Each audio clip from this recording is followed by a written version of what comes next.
Good morning students. आज सांख्य दर्शन का सत्कार्यवाद के जो दो रूप होते हैं, जिसे पिछले क्लास में हमने सत्कार्यवाद को देखा था कि सत्कार्यवाद किसे कहते हैं, और आज का जो हमारा ये क्लास है उसमें हम ये देखेंगे कि सत्कार्यवाद के जो दो रूप सांख्य दर्शन के हिसाब से बने हुए हैं उनके दो रूपों के बारे में विवेचन आज हम लोग करेंगे। तो सत्कार्यवाद जब हमने पढ़ा था तो सत्कार्यवाद विषय जो है उसकी शुरुआत ही इस प्रश्न से होती है, क्या कार्य अपनी उत्पत्ति के पूर्व कारण में विद्यमान होता है, और उससे जो उसके उत्तर स्वरूप जो सिद्धांत आगे बढ़ा उसे सत्कार्यवाद के रूप में हमने देखा। अब जब सत्कार्यवाद के जब को पढ़ लिया हमने, और जब हमने यह सिद्ध किया, सांख्य दर्शन ने यह सिद्ध किया कि हाँ, कार्य अपने कारण में पूर्व में ही विद्यमान रहता है, तो अब सत्कार्यवाद के आगे जाकर के दो रूप हो जाते हैं, और वो दो रूप एक प्रश्न को लेकर सामने आते हैं। वह प्रश्न उठता है कि क्या कार्य कारण का वास्तविक रूपांतर है, क्या कार्य जो है वह कारण का वास्तविक रूपांतर है। इस प्रश्न को लेकर यह सवाल खड़े होते हैं। तो इस प्रश्न के दो उत्तर दिए जाते हैं। पहला उत्तर होता है जो भावात्मक उत्तर होता है, और दूसरा उत्तर निषेधात्मक उत्तर दिया गया है। तो भावात्मक उत्तर जो होता है उसके हिसाब से परिणामवाद सिद्धांत का प्रादुर्भाव होता है, और जो दूसरा उत्तर होता है निषेधात्मक उत्तर, उसमें विवर्तवाद सिद्धांत का प्रादुर्भाव होता है। अब यहाँ देखिए, परिणामवाद सिद्धांत के जो समर्थक हैं, जब परिणामवाद सिद्धांत आगे बढ़ा तो इनके कौन कौन से समर्थक हैं। परिणामवाद के समर्थक हो जाते हैं सांख्य दर्शन, योगी दर्शन और विशिष्टाद्वैत दर्शन। ये तीनों दार्शनिक ऊपर लिखित प्रश्न का भावात्मक उत्तर देकर परिणामवाद के समर्थक हो जाते हैं।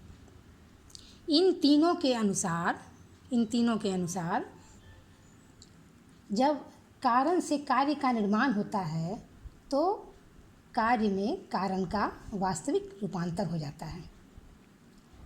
कार्य जो है वो क्या है, कारण का बदला हुआ रूप होता है।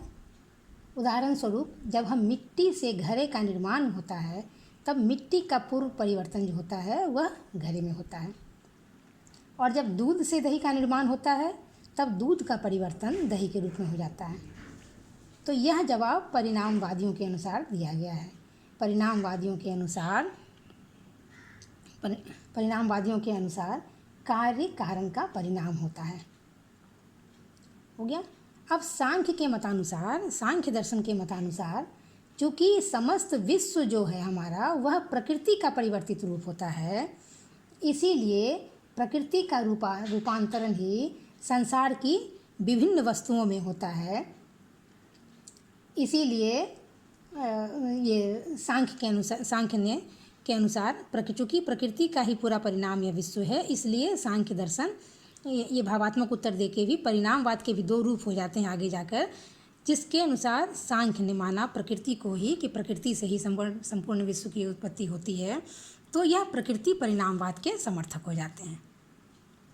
अब आगे आइए, ये विशिष्टाद्वैत क्या मानते हैं। विशिष्टाद्वैत जो कि रामानुजाचार्य का यह दर्शन है जिसे विशिष्टाद्वैत कहा गया है। तो रामानुज के अनुसार चूँकि समस्त विश्व जो है वह ब्रह्म का रूपांतरित रूप है, क्योंकि ब्रह्म ही विश्व का कारण है।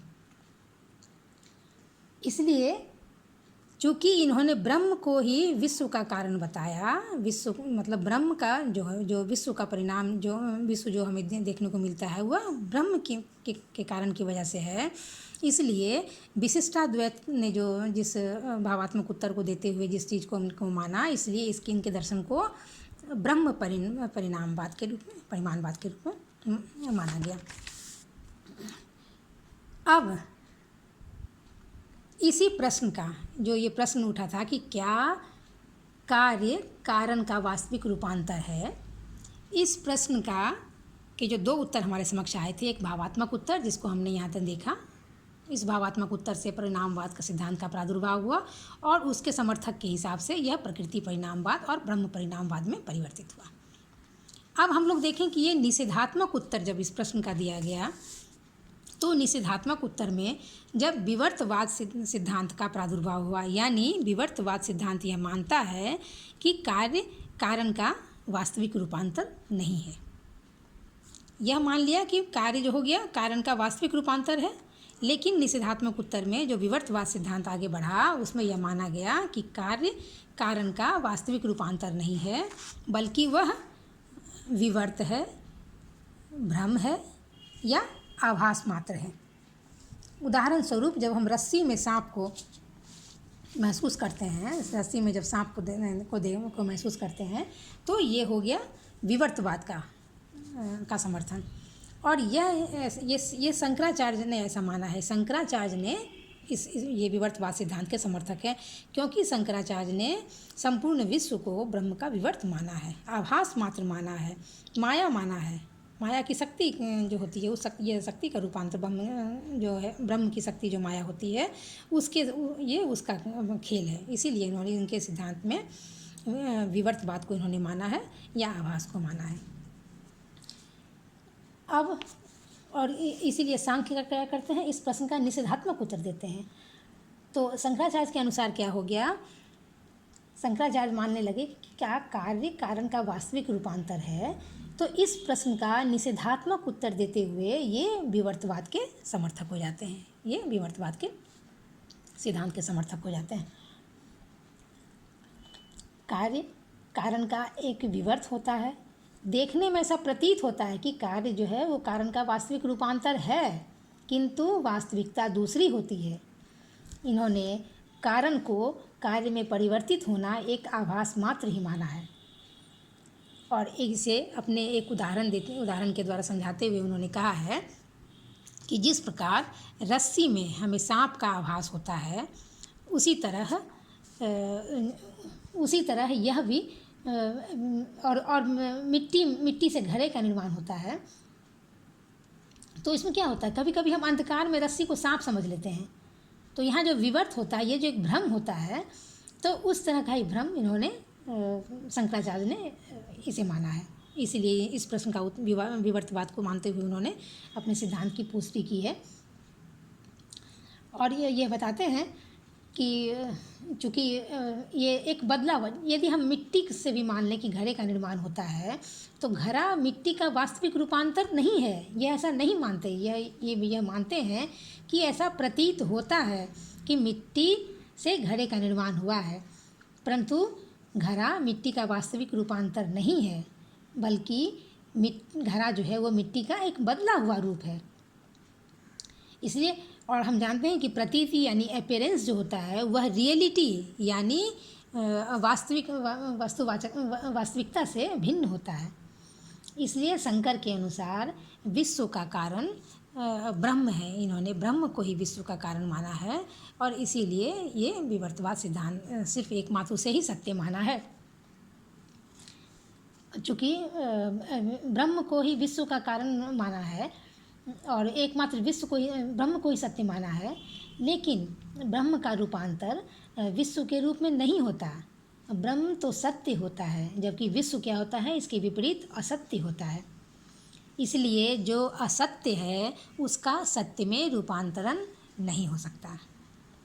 और ये शंकराचार्य ने इसे मानते हुए विवर्तवाद सिद्धांत को प्रतिपादन किया है। अब इतना देखने के बाद हम यह देखें कि परिणामवाद सिद्धांत और विवर्तवाद जब दो हमारे पास हो गए, तो परिणामवाद और विवर्तवाद सिद्धांत के में दोनों के बीच क्या समानता है और क्या विभिन्नता है। तो जब हम समानता देखने लगेंगे तो समानता है इन दोनों सिद्धांतों में सिर्फ हमें एक ही नज़र आता है कि दोनों ही सत्कार्यवाद सिद्धांत को मानते हैं। इसके अलावा कोई समानता हमें नज़र नहीं आती है, बस एक ही ये समानता हमें नज़र आती है।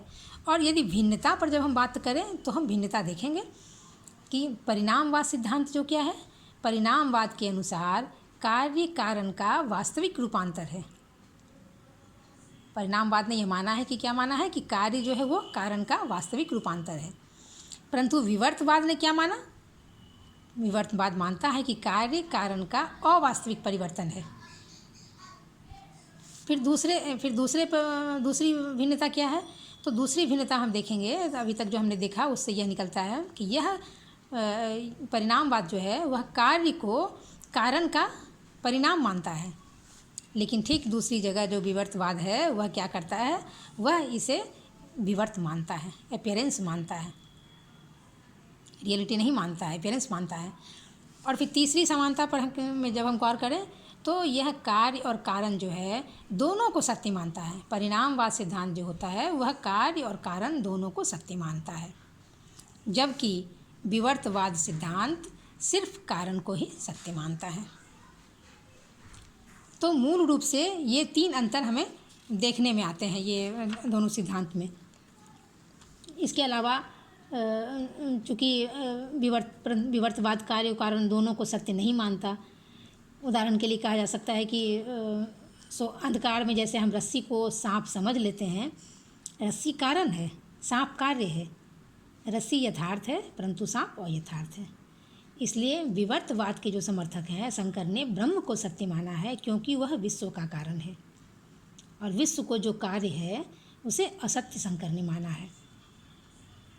ब्रह्म सत्यम जगत मिथ्या जीवो ब्रह्मैव नापरः।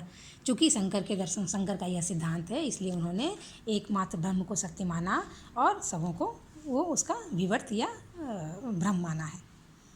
तो मूल रूप से यही सत्कार्यवाद सिद्धांत के ये जो दो रूप हो जाते हैं, परिणामवाद और विवर्तवाद, इन्हें देखते हुए इन दोनों में समानता और भिन्नता को हमने देखा। तो ये मुख्य रूप से यही बातें थी। तो ये सत्कार्यवाद का रूप है। आज ये हमारा क्लास ये कंप्लीट हुआ। धन्यवाद।